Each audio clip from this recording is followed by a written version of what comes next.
Hey, this is John Carlos, and I'm here with a look at the exclusive Star Wars Jango Fett Funko Pop, which comes with the Star Wars 3 Nintendo DS game.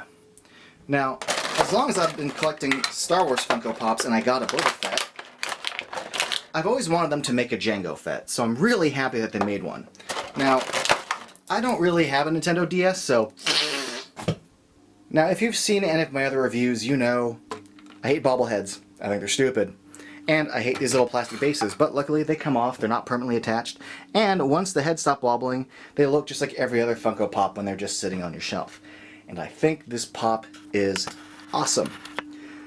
First of all, let's take a closer look at his helmet. It took me a long time to pick one that I liked. I got these at Toys R Us, which they're having a super sale going on right now. At the time of this review, they're having a clearance and then a sale on top of that clearance.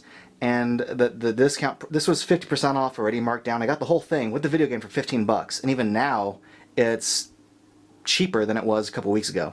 But it's sculpted, look at this, with the little nicks in the helmet.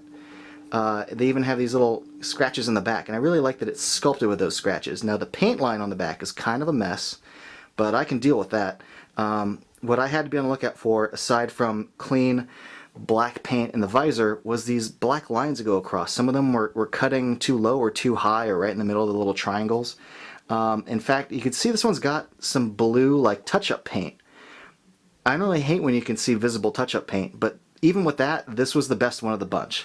And I really do like all the nicks and dents in the helmet. But the body, the sculpting on this body is just rad. Hopefully this being an exclusive doesn't make it too hard for some of you to get if you can't get to Toys R Us or wherever they're selling these 2-packs. Because I mean, if you just look at those little shin pads on his legs, and then you get to the little thigh brackets and all the little painted brown straps that go across his belt with all the little pouches. And his rocket pack, for the most part, looks really, really good. The paint scheme's good. I like that they kind of stayed within the lines as far as the blue and the little triangle shapes.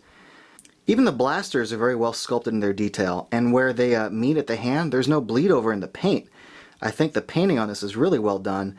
I mean, if you just look at his gauntlets and his chest piece, the sculpting and the painting on his chest piece, this is all in all a really, really solid Funko Pop. I'm really happy with it.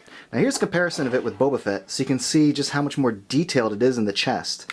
And even his belt and stuff, there's just better sculpting and better detailing compared to this. They did keep the head the same though, so it does have the same cuts and grooves in it. But everything else is pretty much different, and in my opinion, better than Boba Fett.